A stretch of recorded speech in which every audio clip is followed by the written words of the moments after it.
We made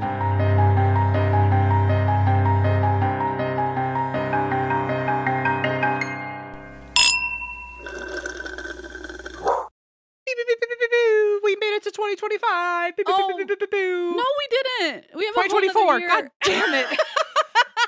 People listening in order were like, shit, I accidentally skipped an entire year. Imagine if we just took the year off. Okay, Jack, can you edit it at all where I just say 4 instead of 5? We made it to 2024. I'm literally so stupid. Well, whatever. I'm literally the dumbest person alive. Can you call me an idiot with a capital T? Because I love it when you do it. Idiot. It hurts so good. It hurts me when I say it. It hurts me like viscerally to my core, and I'm sorry, and I don't mean it. Makes me feel so bad about myself, but I'm like kind of like, all right, well, it's true. So you're like, go say it again, I guess. It's like, and also like maybe show me your shoulders while you're at it. I don't know. Welcome to 2024. We have made it here. I hope at least this episode has made it into existence. So you know what? That's saying something. It's the first. Happy birthday, Blaze, tomorrow. Sorry once again that your birthday is just overshadowed by the holidays and New Year's and the hangovers that everyone has.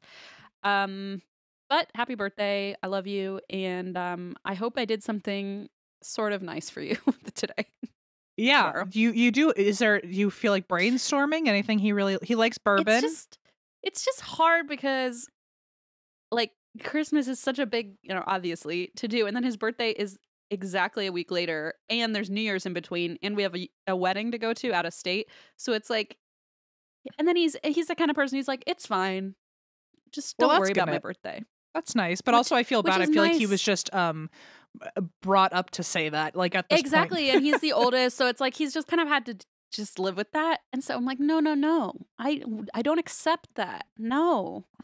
Do you ever just say like times why he didn't have a better birthday, and he didn't like that question, so I stopped asking. Do you ever? Oh my god, tomorrow's Katie. That's Katie's birthday too. I just looked at the calendar.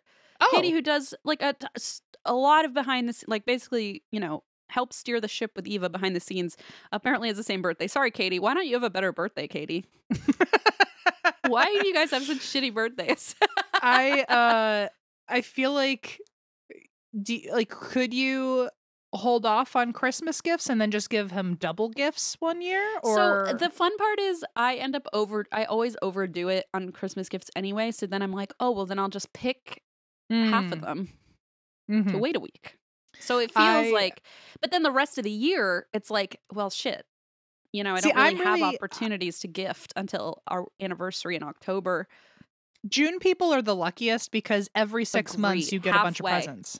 Every 6 months, baby. And I still insist every December that it's my half birthday. So like I just don't let it. I don't drop it ever. I had a great half birthday this year. Allison really did it up it was like a week ago. Our half birthday. Happy half birthday, Christine.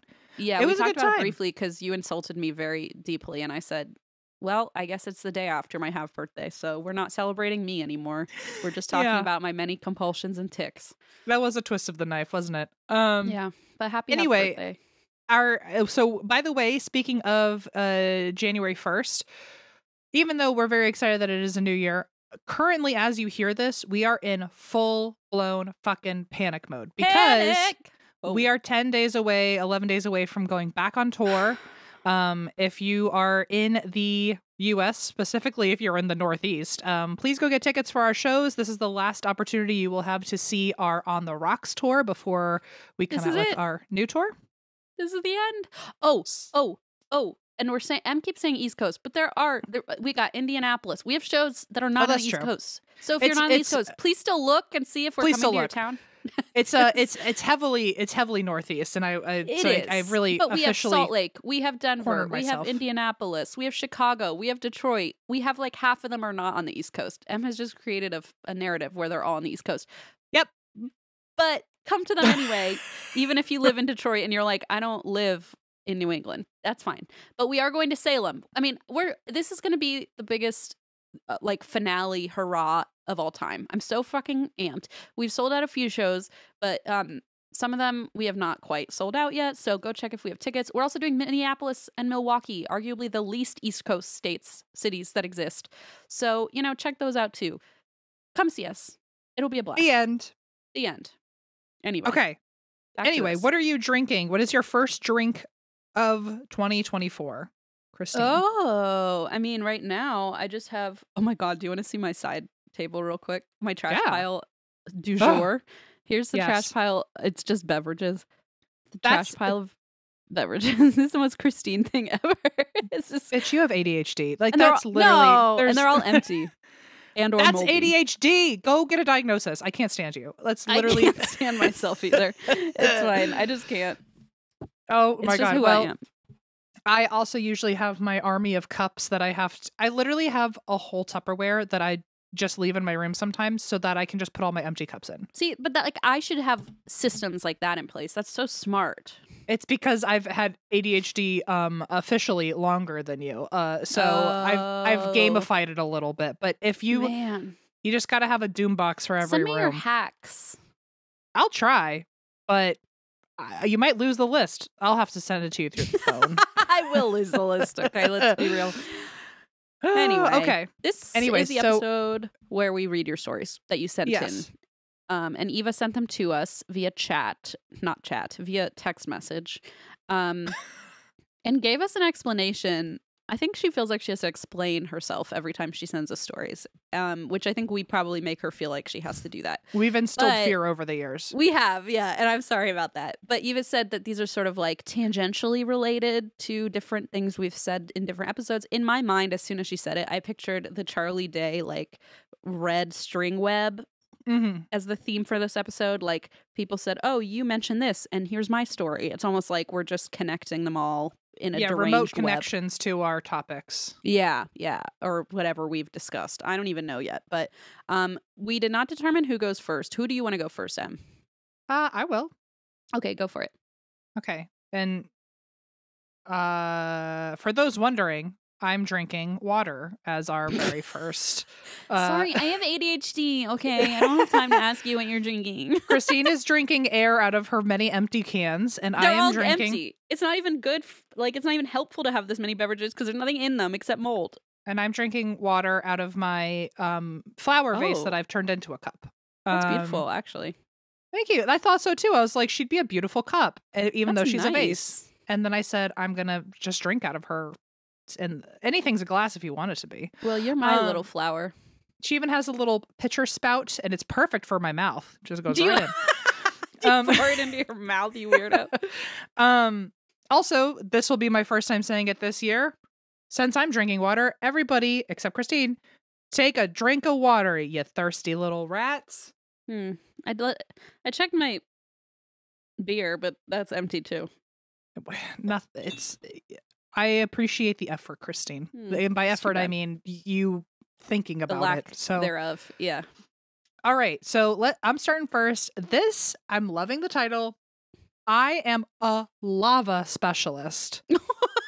Oh, wait, I do recall shouting magma a lot at one point. So at some point, I remember asking for a lava specialist to chime in. I'm embarrassed. Okay, go ahead. Like, real quick though, let's appreciate the fact that there is actually. I called in the troops. I said we need a lava specialist, and one of them heard my cries. We literally have a lava specialist. Like, that's, by the way, honestly the biggest compliment ever. Like, how lucky we have a lava specialist who listens. Okay, so she says, like, why? That's what I'm saying. I'm like, you're so much smarter than this. Okay.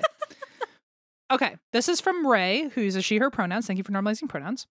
Ray says, hello to all of us, and I just listened to your latest podcast episode 356, and I had to chime in as I am in a volcanology PhD student. Volcanology? Please tell me that's not right. It's real. Is it volcanology. Okay, I'm not that stupid. No, it's volcanology. Okay, but you said volcano-ology. I see. Just what made me laugh. Volcano-ology can't be right, but volcanology sounds right. I had to chime in as I'm a volcanology PhD student. I've been listening to your podcast since I was an undergrad back in 2017. Wow, you're an OG. Could one say that we inspired you to become a volcano-ology PhD candidate? Ist? No, You've gotten me through all my studies and still continue to this day. So thank you for all that you do and for the laughs and the goose cam. So, this is the episode where I covered mirrors. Okay. Okay, right. Volcanic glass, aka obsidian, is super quickly cooled lava. Em got that right. I feel like at some point I'm going to have not gotten something right. Gold star. However, you can manufacture clear glass, which we use today, much like we use today, by using quartz. Because, and also sand has a lot of quartz in it. So if you heat up quartz to a very hot temperature and quickly cool it, it won't recrystallize into quartz and it will instead become glass. That makes sense. It does. I mean, I don't have a doctoral degree in volcanology, but so far I'm on it. You're only 1 degree away from it, though. Technically, yes, I am only 1 degree from my PhD. That's true. Mm-hmm. Sea glass are broken glass, usually from people littering. Okay, I called that. Yes, so Christine got that right. Look at us. Wow. The broken glass is then tumbled by the sea naturally to make them frosty and rounded, and you can make your own by using a rock tumbler and any glass shards. Mm-hmm. Blue lava, remember when we talked about blue lava? Blue lava isn't per se a thing. It is more that it is a fire from lava that is sulfur rich. The sulfur gas burns blue, and the sulfur gas is ignited by the lava and boom, blue fire. So you were both on the right track there. Overall, you were both on the right track. It sounds like there was something that you're kindly disregarding. I feel like Thank you. On the right track is the thing that teachers say when they're like, I really don't want to fail you. Please step it up. You know that the next thing they say after you're on the right track is, but give me something else. What's more? I need more. But let's keep trying. I have also thought of cute geology baby names, and here are some of my favorites. Oh, we didn't ask for this, but okay. I'm down. Fucking bring it on. Well, I'm going to fuck up the first one. Olivine, which is a green volcanic mineral. Okay. Another green mineral, jade, obviously. Beautiful. An aquamarine. It's aquamarine, but the mineral group is a crystal structure. It's called beryl. Okay, Beryl. Do you remember that? One time I talked about someone named Beryl, and you were like, stop. Why do you keep saying this person's name is Beryl? And I was like, what do you mean? And you were like, you're saying Beryl like it's a name.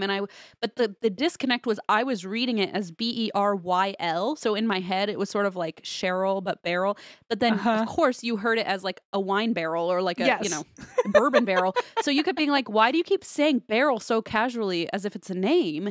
And we had this was like a long time ago, but I remember every time I see the name Beryl, I'm like, oh my God. Em thought I was just saying like the word barrel over and over and saying, no, that's his name. That's her name, Beryl. It totally makes sense now. Yep. But now I understand. I didn't know that was actually a geology name. So that's fun. Yeah. Also, onyx is a very badass name. Oh, that's kick-ass. Black quartz. And then there's a coal type mineral, which a baby name would be jet. I like the name Jet. That's cool. That's definitely like a pop-in name. I feel like that's been more popular. And then this is my personal favorite. It's a lead mineral, but it is galena. And galena is a place that we both just heard about in another listener's episode, didn't we?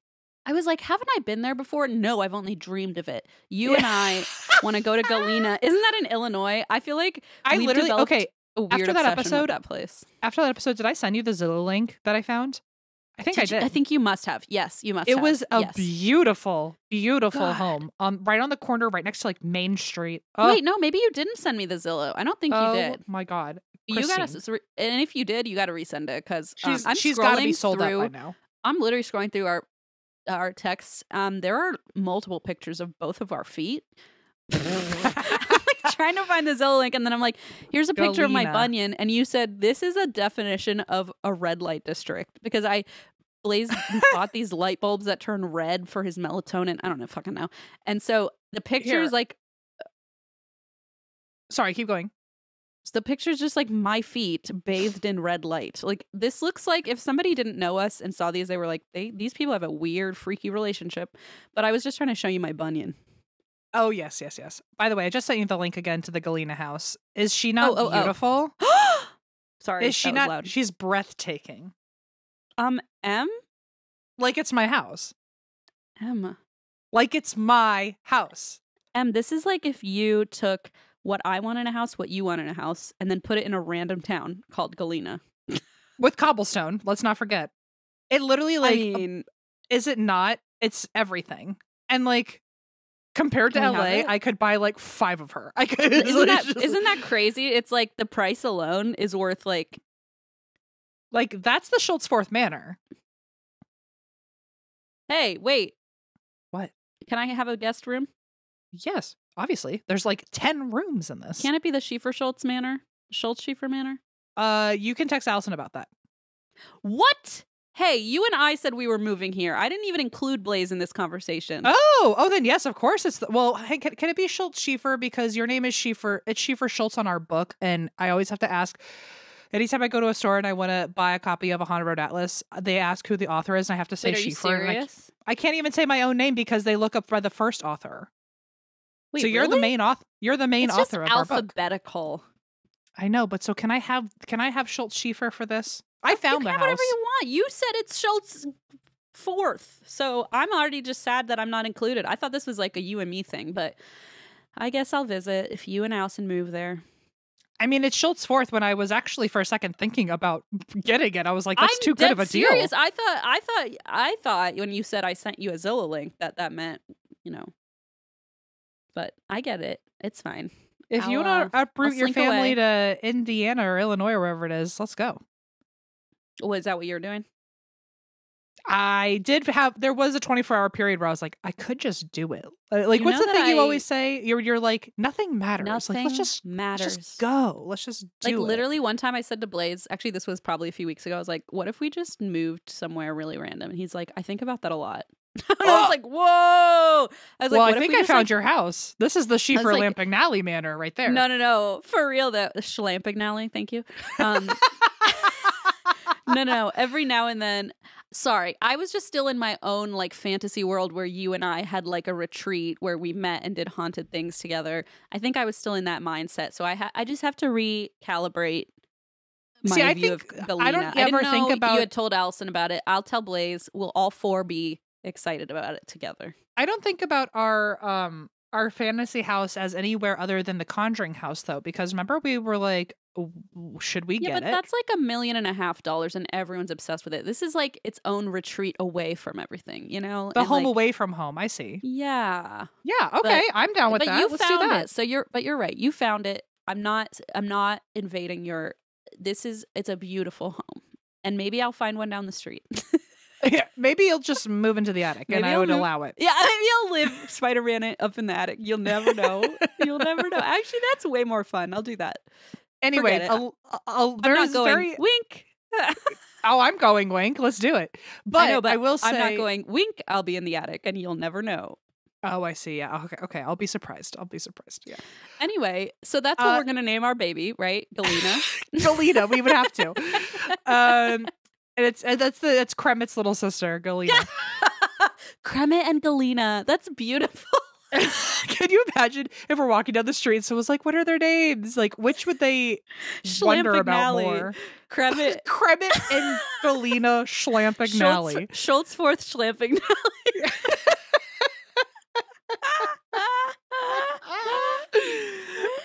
Okay, well, Ray is like, never mind. I just like volcanoes. I don't know how Ray we got was here. like, I listened to this episode through all your wrong facts about volcanoes, but this is too far, and I'm done.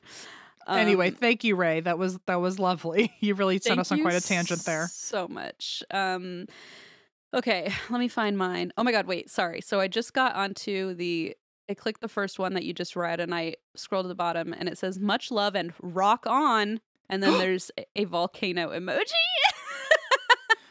I hope it. that's like on your dating profile. Like, right. I hope you don't even need a Geology dating rocks. profile because you've already found your soulmate. Because I mean, wow, you're on it. You're fucking on it. So next is mine. Let's see. Mhm.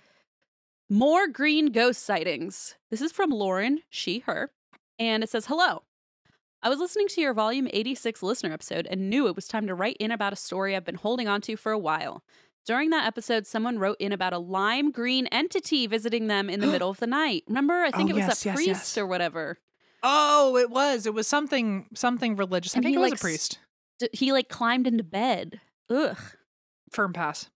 You both said you'd never heard of a lime green ghost, but I have. My sister and her family moved into a home where her kids' rooms were in the downstairs area. Her oldest son's room always had a terrible smell, and they hired several renovation specialists to come in and see if they could figure out the source of the smell. They finally determined that the dozens of mice had been getting trapped in the wall and dying there. They took measures to remove the dead mice and repair the wall. Shortly after, my nephew started to claim he would not sleep down there any longer because of the green monkey that continued to appear in his room. Green monkey? First of all, this is like so Family Guy coded because the son is scared to sleep in a room because of an evil monkey in his room. Oh, yeah. Does your son watch Family Guy? Does he also watch Ghostbusters? Because the only green ghost I've ever heard of is Slimer. Also, does anyone watch Family Guy? Anybody? I do. Ever? I used to. I'm used to. I mean, a lot of us used to. I just don't know if that's still relevant for children nowadays, you know? Oh. He would be in such hysterics over it that my sister finally made her upstairs office into his new bedroom. Poor thing. Fast forward a few years and we were over at their house. My son kept begging me to go downstairs and watch him play. I asked why he needed me down there with him, and he replied that, oh my God, sorry. What? So just to clarify, like just a little summation here. The nephew, so Lauren, her nephew, is the one who was too scared to sleep in the room because of the green monkey, right? Sure. She's over now with her own son, and her own son says, can you come with me to go play in that room? And she says, why do you need me to come in to go play with you or watch you play? And he says, the Grinch is down there. Oh my God. Oh my God. So that's two children confirming they are saying the same thing. A green ghost. To my knowledge, my son never knew about my nephew seeing a green monkey several years before. This, coupled with some other strange happenings at the house, such as her bathtub randomly turning the faucet on by itself, has got me convinced that the green monkey my nephew saw was more than just a figment of his imagination. That is creepy to hear two separate children, like, there's see something similar, but describe it slightly differently. The double confirmation is from two children who like they have no reason to say they wouldn't even know how to like make up a story and have two different ways of describing the same thing sound so accurate and I hate that. Do you think he walks around like the Grinch, or do you think he just stands there with his like pot belly out? Well, I just imagine he's green. Yeah, but he's got to be tall. If he's the Grinch, he's got to be tall. A tall monkey? Maybe. I wonder if it was like actually a monkey or if it was like something green that like climbed around or jumped like around the ceiling like a monkey, you know? Which like now I'm imagining the Grinch doing like acrobatics or something. Me too, like parkour. Okay. Also, I've heard some theories on Jim Harold's Campfire and elsewhere that, and I think Astonishing Legends, that some people believe that children see things in a way, or spirits or extraterrestrials can present themselves in a way that they think a child will sort of understand it. Right? So like, yes, they'll see like a clown or something thinking like children like clowns, you know, like totally disregarding like that's fucking terrifying to see a clown in your bedroom. But like, it might present itself as something it thinks is like disarming to the child. Like, I'm a monkey. Like, wait, no, that's not normal. You're not tricking the child into thinking you're supposed to be there. Yeah. So maybe it's like presenting differently to different children. I don't know.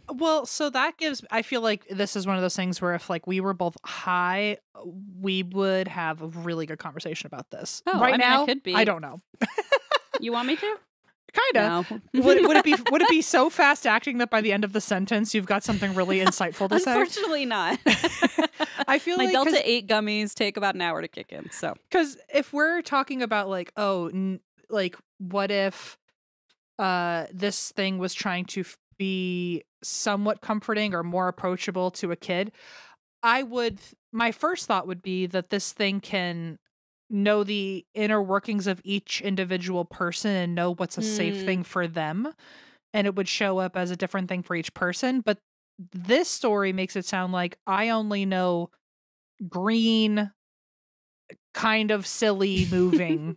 Right. He's like He's like, You know? I can't change the green thing. Okay. Yeah. I'm an amateur at this. Like, it's got to be green. I'm sorry. Even if it's a monkey, even if it's like a cute little kitty cat, it's going to be green. Well, I Can't do imagine anything like about it. I'm trying to think of the similarities between the Grinch and a monkey, and like they're both Furry. kind of like they're very furry. They've got like long limbs. They're lanky, kind of.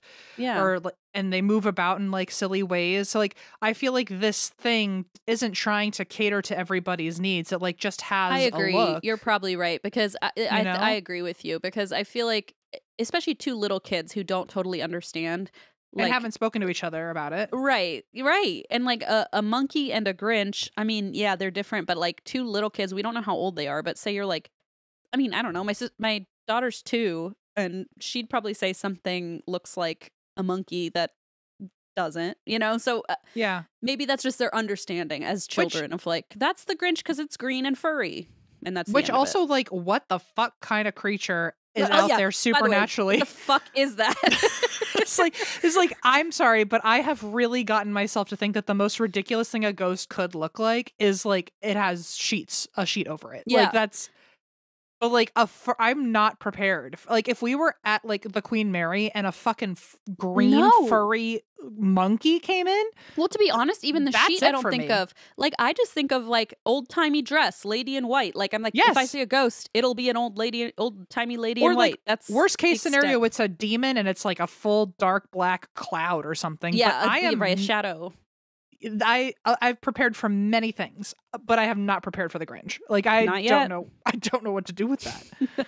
I don't know what to be to do with honest, I've spent my whole life preparing for the Grinch because it is my favorite Christmas movie of all time. And no, not the new ones, the original, like 30-minute that. animated The cartoon. Yeah, Yeah, very cool.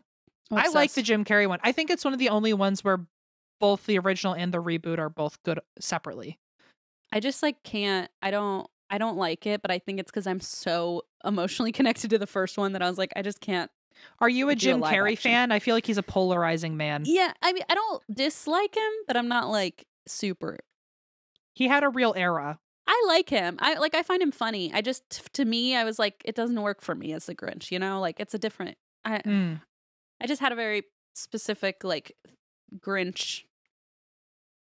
If mindset. it helps, he also really hated the Grinch because apparently he like had to like go to like military training to learn how to like meditate in really stressful situations because he would get so overstimulated by like the 8-hour makeup they had to do on his face and he felt suffocated. So he had to like go do like some sort of like Marine Corps training for to heavy get breathing. makeup put on.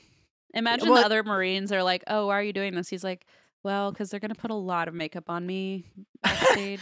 I guess so, but I also know what it's like to feel claustrophobic in your own skin. I'm But not, yes, I'm not I'm blaming him. sure there's a Marine out there who's like, "What a Sally" or whatever they say.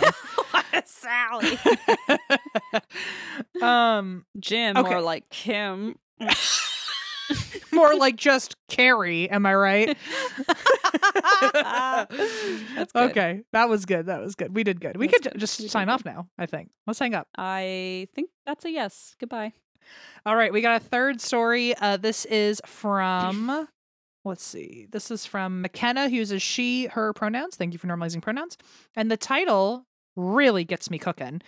My estate sale dressers, which already hooks Christine, Uh-oh. and a stranger's sex drawer, which Shut also intrigues Christine. Uh-oh. Okay, here we go. It starts out hot with screaming into the void, hoping that this email is seen. Well done. McKenna says, okay, so hearing Christine's experience with her vintage dressers made me instantly start typing. So in the summer of 2002, my now husband and I bought a house. The same summer, parents got really into estate sales as the middle-aged Midwesterners they are.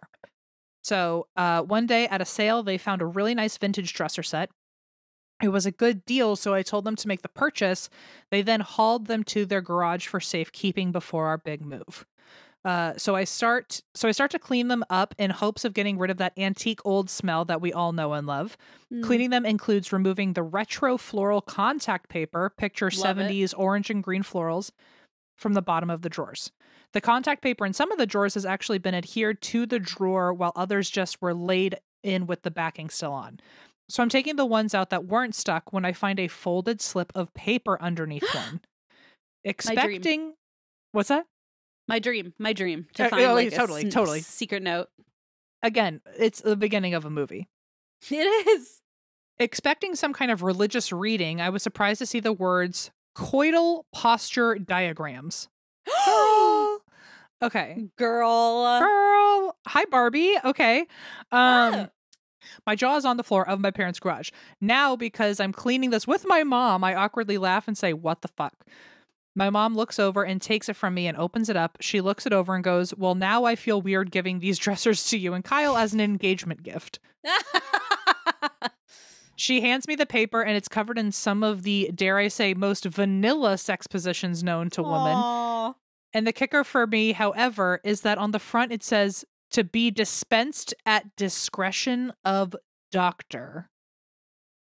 Gross. Okay. So it's basically a woman who's like getting married and they're like, hey, you don't know what sex is because we live in a really fucked up world. Because purity culture is suffocating. Yeah. So here, this is all you need to know. A prescription pamphlet. Of like doctor's orders. Finally, you can know what sex looks like. Ugh. That's so fucked up. Okay. Besides looking at sex diagrams with my mom, nothing awful, right? Wrong. My mom opens another drawer and finds a professional headshot of the lovely couple themselves. So not only did I have to think of sex life of the old couple I just got these dispensers or these dressers from, but now I know that they looked like this, and there's an attached photo. Oh, I was like, don't be shy. Don't be shy. Send me a photo. Don't worry, it's folded in the picture, but if you look hard enough, you can imagine what I was seeing. I love the show so much. Every time I listen, I feel like we're old friends catching up, but not in a creepy, lonely way. Thank you for telling us that. There is a picture attached. Okay. Is it in the email? Like it is in the email. They look like a lovely couple. Oh my God, wait. Okay, I was picturing like Victorian era, like my black and white photos. This is like a modern, not modern day, but like maybe 90s. Maybe 90s, but also they're an older couple, so maybe this was in the 30s or 40s that they... no, not 30s, or like 40s or 50s that they were given a pamphlet by a doctor. Yikes. Yeah, they must have gotten that like when they first got married. They're definitely an older couple in this, but I mean, it looks like your friendly, like retired Florida couple, you know? Like she makes a killer cookie, you know? Oh my God, they're really cute, older couple. They look like your average grandparents, so it is weird to see coital posture diagram supplement for use by physicians in marriage counseling. Oh my God, this is crazy. Wow, this is crazy. I hope over the years they got freakier. I hope like they earned that, you know? They earned that. They started off hot. They're like, first of all, doc, give it to us straight. How do we do the basics? And then we'll figure it out from there. By the end of the honeymoon, we will have it nailed down. Don't even worry. We will be on our way. And I'm so sorry to whomever sent this. What's their name again? McKenna. Sorry that we keep making it worse by talking about how freaky they got. But you know what? You know what? They've lived a long life, and I think that pamphlet probably was old news by like week 1. So I'm happy for them. You know, yeah, they look happy. They look content. They look like they figured it out. They look like they're having a good marriage. They're having a good life together. Yeah. Okay. Yeah. Wow, that's crazy because that really is like a direct parallel to me and my weird haunted old drawer with. Well, to be fair, I just put a bunch of nipple cream in it that arrived at my house unprompted. So I forgot about the nipple cream. By the way, as someone who is not, I probably would have stuck with the pamphlet. Let's just say that. But yeah, that's the extent. You're like, this is a little extreme. It's like, whoa. So as you said, the nipple cream. We a while ago we both got a care package from a company that was a little more X-rated than I'm personally used to. I have friends at home like in a bidding war with each other for the stuff that I got. Oh my God. So it's great. It's great. Good for you. Good to know. Well, okay, I won't go any further, but they really sent like such an array of stuff where it was like, man, like there's something for everyone. Yeah, for any type of interest. And I've got friends can hand them out to multiple different partners, relationships, you know? And I've got friends with expansive interests, and they are... You sure do. They are itching for the leftovers. So, anyway, Thank you. I'm glad we got a seal of approval from Christine and probably her shoulders. So No, no. Listen, I'm just trying to give them. I just was so like, I don't know. The company is called Fun Love, and they sent us this beautiful gift basket, even though I didn't quite know what I was getting into when I first opened it with Leona. But she even got a kick out of they sent little disco balls that we hung up on the tree as ornaments. Oh my gosh. Anyway, just a little shout out. But yeah, so listen, some of us have sex tours. Some are intentional. Some, like mine, are not intentional, but here we are. I went to the Museum of Sex with my mother because that's the relationship we have. And not only that, I mean, I went there where I learned a little bit, but there's also someone someone's going to shout it out at some point, but somewhere is the Museum of like vibrators or something. And it's the vibrators from the 1800s, girl. Ooh. Crazy. Like, it was like they were taking like the mechanism of a pencil sharpener and like putting a corn cob on it. Like, it was like they were doing whatever they could. Oh my God. They made it work, I'll tell you. So we'll find a way. Humans find a way, you know? They sure do. We've all been, at least most of us. I don't want to. I know where you're going. We're all into something. Yes. We're all into something. We're all on a journey, okay? Mm-hmm. And all the asexual people are like, nope, we're not. And I'm like, they're into something too. They're into nothing. No, they're into looking at us and going, okay, you guys. I like to think the asexual people are at least into listening to us talk about it. I don't know. Yeah, I hope so, because otherwise they're like, what the fuck?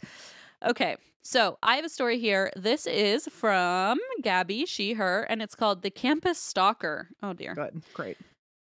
Hello to all of the wonderful folks in your crew. I started listening to the podcast at a random point a while back, but I've recently gone way back to the beginning, and I'm now re-listening to the chunk of episodes I had started out with. I've caught back up to episode 305, where Christine covers the case of stalking Laura Black, and it reminded me of the stalker I had in college and how dismissive the campus and law enforcement were. Whew. I began, as some people might know, stalking stories are one of my most frightening to me. Mm-hmm. I began my freshman year of college in 2017. I lived in on-campus apartments, and this will be relevant later. These were a short walk away from our rec center / gym and student union building. So this whole story begins in January of 2018. I just returned back to campus after Christmas break with a new class schedule, and 2 of those classes were across the campus from my apartment. I had a large break in between the 2, so after my first one, I would sit in that building and catch up on schoolwork. One day I was studying away when this guy came up to me. He stood there for a moment before I even noticed him because I had my earbuds in. I took them out and he said, "Hi, you are really pretty." He was not my type whatsoever, so I just said, "Thanks." He then asked what my name was and what class I was studying for. I told him I was studying for my speech class, and I put my earbuds back in to hint to him that I wasn't interested in talking. He tried to continue, asking who the professor was. No means no, and also putting your earbuds in means no. Just saying. If it's not an enthusiastic yes, it's a no. That's it. That's it. Yeah. Nailed it. I told him who it was and then said that I needed to get to work because my next class was starting in an hour. He finally got the hint to stop talking to me, but proceeded to sit about 5 feet away and just stare at me. And this is when sometimes men will say, like, well, then why don't you just come out and say it? And it's like, you know what? Because sometimes you come out and say it and then they kill you. They get mad. Yeah, exactly. Like, what? Okay, anyway, it's a story for another day. Men's biggest fear is being laughed at. Women's biggest fear is being killed. So, yeah. Sorry, we don't feel like rejecting someone who already has the size power over me. And who already has not gotten any social cues that you're not interested. And has the privilege of most likely getting away with it compared to our story. So, yeah, precisely. I then realized I probably shouldn't have said my next class was in an hour. And it's like sucks because it's like now, now he's going to follow you. And well, now she thinks it's her fault. Like, oh shit, I shouldn't have said that. And it's like now it's all the problem on you. But like, of course, it's not your fault. I realized I probably shouldn't have said my next class was in an hour because I felt like if I left right then, he would know it was because of him and not because I actually had a class to go to, which really shouldn't matter looking back on it. But I still felt the pressure of being polite for some reason. Mm-hmm. Yeah. Because everyone in this situation does. I ended up texting one of my friends and told her to call me and ask me to come over for an emergency. She did, and I got out of there. Fast forward to about a week later, and I was walking to my apartment after class. It was a little bit late in the day, so there weren't very many people around. I saw this same dude standing outside of our student union building. I made eye contact with him, and he promptly began following me. I sped up my pace, and he did the same. I called my boyfriend and told him what was going on and to stay on the phone with me until I could get somewhere I felt safe.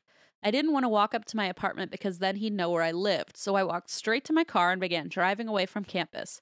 It was weird, though, because the guy followed me all the way up to the stop sign in front of my apartment building, but not any further. Ew. He's so quickly escalating. Yeah, what the fuck? Chill. Fast forward again a few days after this, I was walking from my apartment to the rec center. I saw this guy again walking on the same sidewalk the opposite direction. I turned and hid behind a bush, watching him walk in the direction toward my apartment. I texted my roommates who knew about the situation and told them to look outside. They texted me back saying that he was standing at that same stop sign staring up at our building. Oh. I knew at that point that this matter should probably be taken to the police. That night, I drove to the campus police station to file a report. I said to the officer, I just need to file a report about a stalker. He said, is his name Paul? Whoever Paul is, even if that isn't his name, even if it's not Paul, yes. I'd be like, yeah, let's get a restraining order on Paul just in case. Let's handle Paul also while we're at it. Whoever the fuck Paul is. I responded, yes. Okay, so she didn't know his name was Paul. Okay. I responded, yes. How did you know? He showed me a photo of the guy and said I was the 8th person to report him and the 2nd person to report him that day. Oh my God. Okay. I asked why in the world is he still walking around on campus with this many reports against him, and the officer said there wasn't much they could do about stalking, but they've banned him from every building he doesn't have a class in and any on-campus housing, so that's why he stopped at the stop sign outside of my own housing. Oh my God. Okay, well, at least he's listening to the rules. I was like, right, he's following the rules, technically. He just said they'd add my report to the file. I am lucky enough to have a father that works in law enforcement, so he knows the ins and outs of the system. I called him and told him everything, and he was livid. He called the campus police, city police, and told them he would escalate even further. He further called a few other people too, but I have no clue how the system works. He told me to contact a local news station, so I did. I talked to a news reporter about what was going on, and she said she was going to investigate. Another week or two later, campus officials contacted me with a list of the buildings that Paul was banned from and advised me to avoid any others that I didn't have a class in. They also referred me to speak with the counselors on campus. I forwarded everything to the journalist, LOL. I also posted on our school Facebook page that if any other victims wanted to speak to the journalist to let me know and I'd send over the information. Yes! Good girl! Yes! I had 10 plus women reach out to me that they had been harassed by this guy as well. Finally, the news article was published. I got an email within a few hours that Paul was banned from campus and would have a hearing that would determine whether he could be a student there or not. In the meantime, my dad has been using his law enforcement access to records and found out that this guy has been kicked out of multiple other schools, had a domestic violence charge, and his parents had donated a lot of money to our school. Before the hearing, I had to meet with another campus team and recount everything, as well as provide any sort of proof I had. Luckily, I still had my phone records that showed the calls to my friend, parents, and boyfriend, as well as all the texts I'd sent about him. The hearing happens, and he was finally fully banned. He was no longer a student at this school and had to leave immediately. My dad found out that as he was walking away from the campus, they had an unmarked police car following him to make sure he actually left. Apparently, he went up to a girl walking her dog, asked for her number, and she declined. Good. As she continued to walk, he began chasing her down the sidewalk. Thank God this police car is following him. Yes, and also, like, now that he doesn't have to follow school rules, technically I'd be terrified that he would go past the stop sign and follow you into your house now. Right, now he's like, well, fuck it. Now I can do what I want. Ugh. Okay, so he's chasing her down the sidewalk. Yes.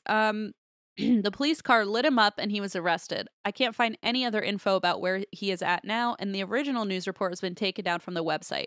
Plus, after the hearing, I remember a few other articles getting published about him. Even searching his name comes up empty, so I have a feeling his rich parents got it all taken down. But I was able to find one of the news reports with another victim on the Wayback Machine website. Oh, I was about to say, girl, you got to get on the Wayback Machine. Obviously, you have.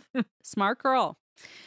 I will drop it below. Anyways, apologies for this being so long, but I think it is important for more people to see the reality of stalking cases. 8 reports had been filed against this guy when I went to the police, and who knows how many went unreported or were reported after my own. It is astounding how few consequences this guy had until it went to the news and gave the campus bad publicity. It terrifies me to think of the cases where there isn't an institution to publicly shame.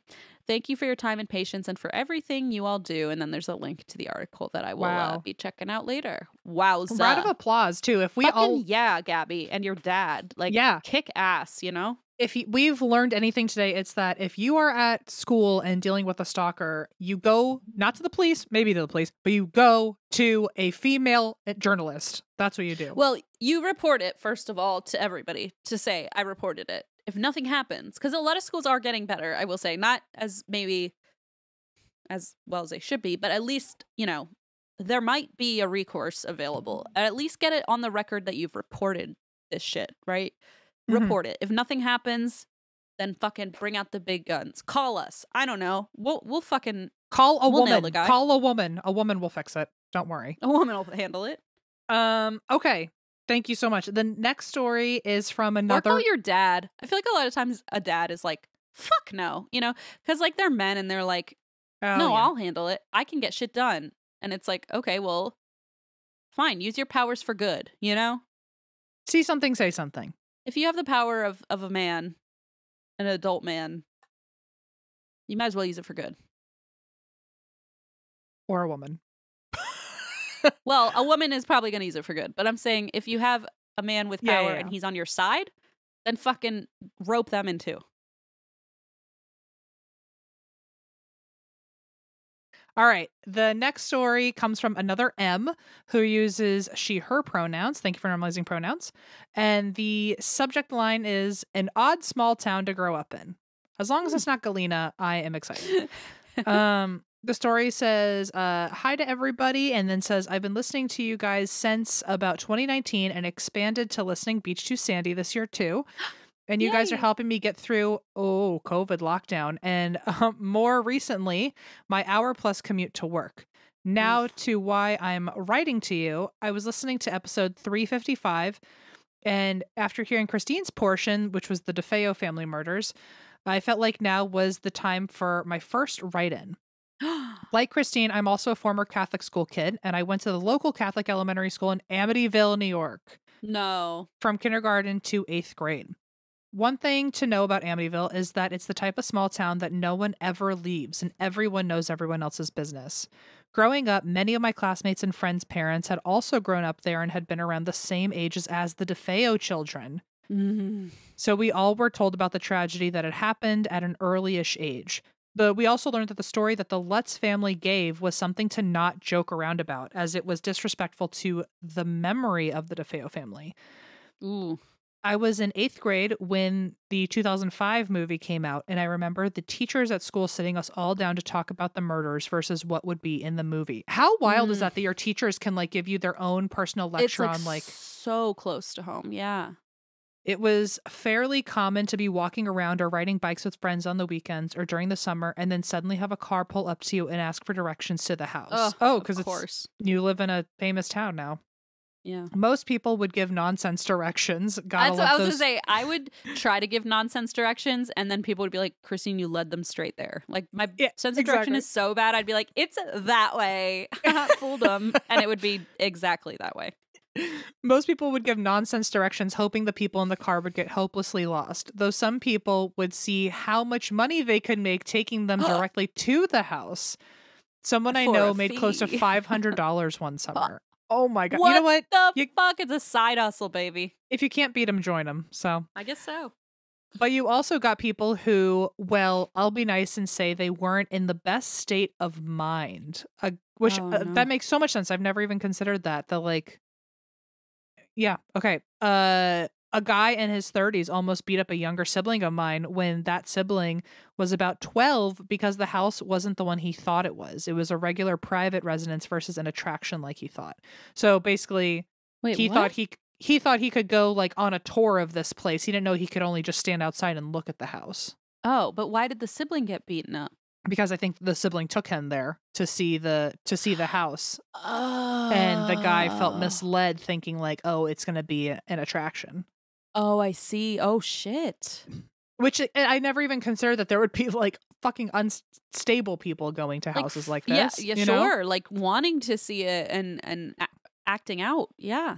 I also even wonder if it's like there's got to be someone out there who is mentally unwell in a violent way, or like in a they are hearing things, seeing things kind of way, and like wants to do something at this house. Like maybe there's someone who's like, I don't know, into like their own, they've got something planned and they want to do it at a landmark, you know, like. Ugh. Yeah, you don't know what people's intentions are. That's true. Yeah. Like it for people, we just covered BTK, and like he not that we know any like mental diagnoses, but he was very into like patterns and signs, and like what if someone was like, oh, it's a sign, I have to do it at the Amityville house. Yeah, you know, who knows what know. draws people to something like a dark place like that. Yeah. It was a weird experience looking back on it, but at the time, it was just normal for me. I do have one other connection. When one of my uncles was a kid, his dad worked as a caretaker maintenance man for a wealthy family that purchased the home sometime after the Lutz family.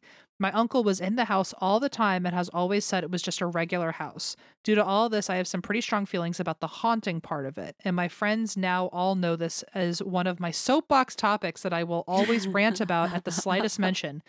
But that isn't to say I don't have my own paranormal stories. Those are for another time. So thank you for covering it. Oh, you are welcome. Wow. I feel like that kind of is where I've landed as well after all this time of like, you know, some really gruesome, horrible things happened. And I feel like it got overshadowed by all the like demonic lore that probably was overblown, and the Warrens were hyping it up, and Hollywood, you know. So I think this M and probably you, M, are probably on the same page about that one. I think so. Yeah. So let's see. Is this the last one? No, second to last one. Let's see. Penultimate. This one is called. What'd you say? I said the penultimate.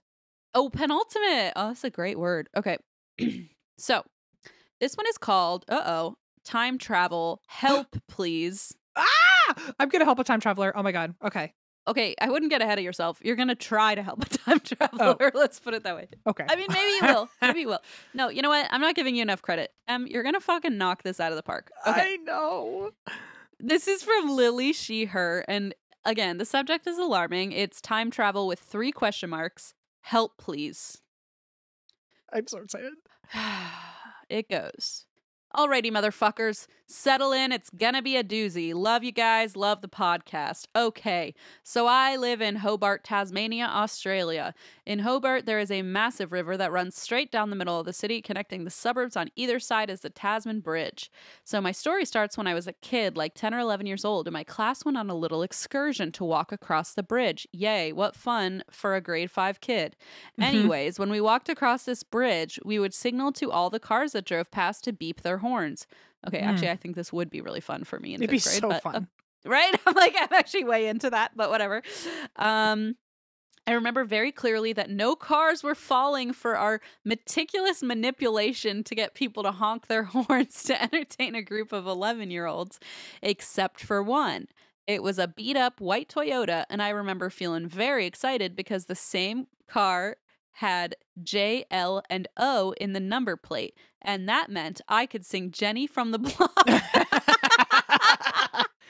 We would have been great friends. I was gonna say, I thought she was about to say it's the same car J-Lo had, and I was like, are you sure she had a beat up white Toyota? And then I read the rest. I was like talking about patterns. Yeah. Because J-Lo definitely was my first thought as well.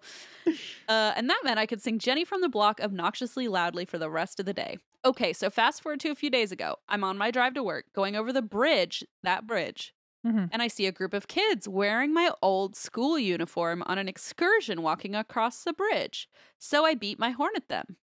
Oh my God. Oh my God. Oh my God. Oh my God. Oh my God. Oh my God. What? So I beeped my horn at them. Then it hit me. I currently drive an old white beat up Toyota with J, L, and O on the number plate. Oh my God. Oh my God. I quickly had a look in my rearview mirror and I shit you not. Little Lily was walking along all happy that someone had just beeped their horn. What? I have no way of explaining it or rationalizing it, so if you have any idea, let me know. Anyways, thank you for reading. So much love, Lily. What? What? That's fucking mind-blowing! I've never had a goose cam look quite like that. That.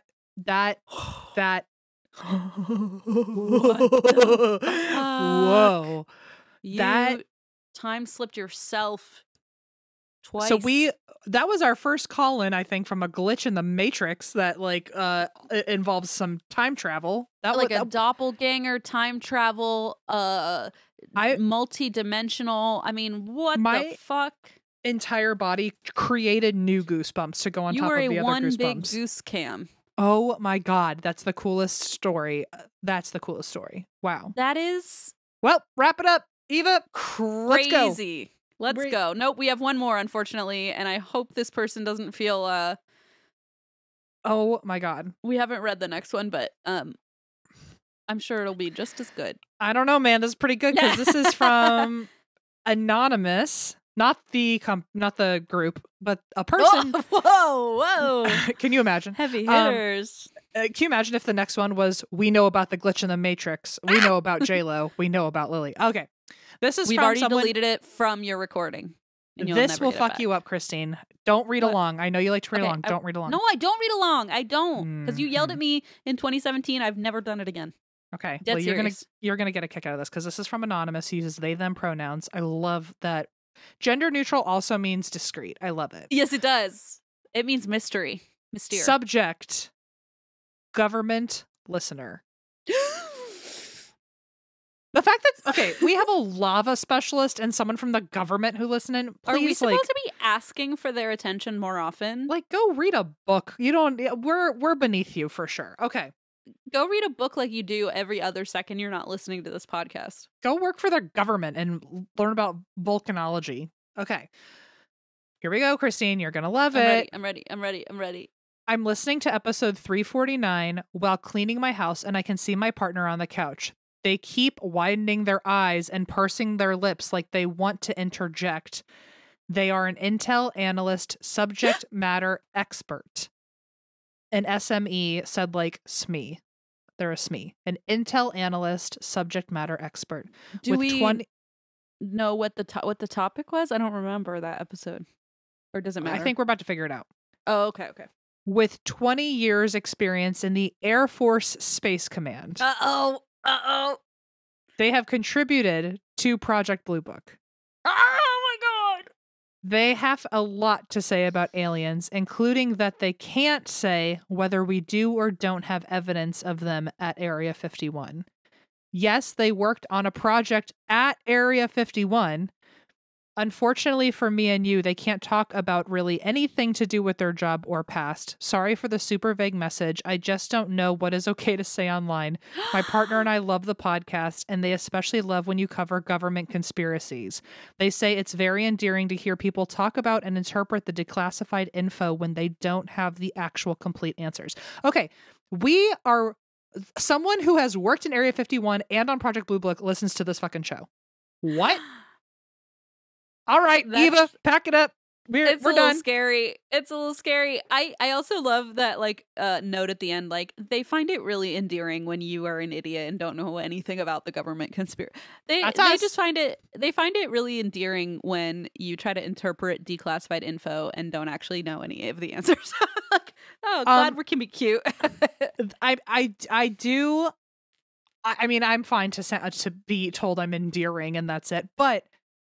This also does terrify me a little bit because if we were ever onto something, they would have to report us to the government. We are not that far away from a report at some point. No, I mean, I don't think I don't think we're onto anything, but you know, if we were to stumble onto something, it would be a stumble. We would fully it would stumble. be a stumble. But it would probably be a joke. Like we would probably joke about it. That's the freaky exactly. part. Someone with we power would probably hear joke it. about it and say, haha, imagine if this were the case. And then somebody out there would go, oh shit.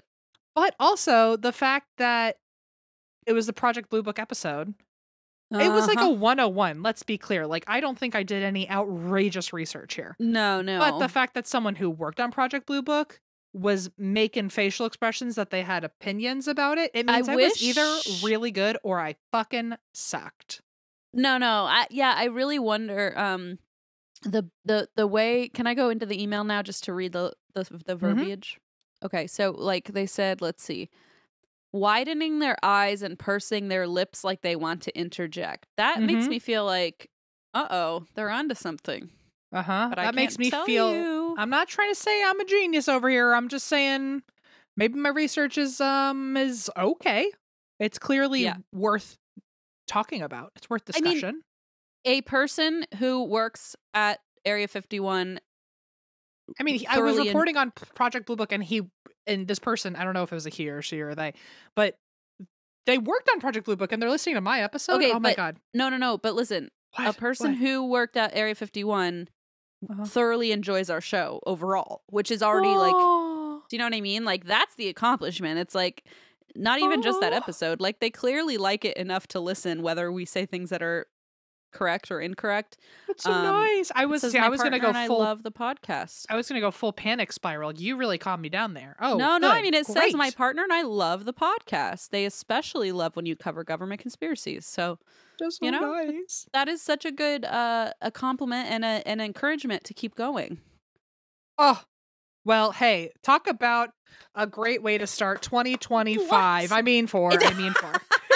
What for? 2024. 2024. What an intro to the year we've just had. Holy shit. And by the end of the year, maybe the government's coming after us. But so far they like us. So like whatever, you know? Yeah, maybe this will be the first and last episode of 2024. But you know what? We've made it here. So we're happy. All right. Well, everybody have a great year. Have a great January. We'll see you in 30-ish days for another round of listeners episodes. Yay. Send your stories in. And that's why we drink.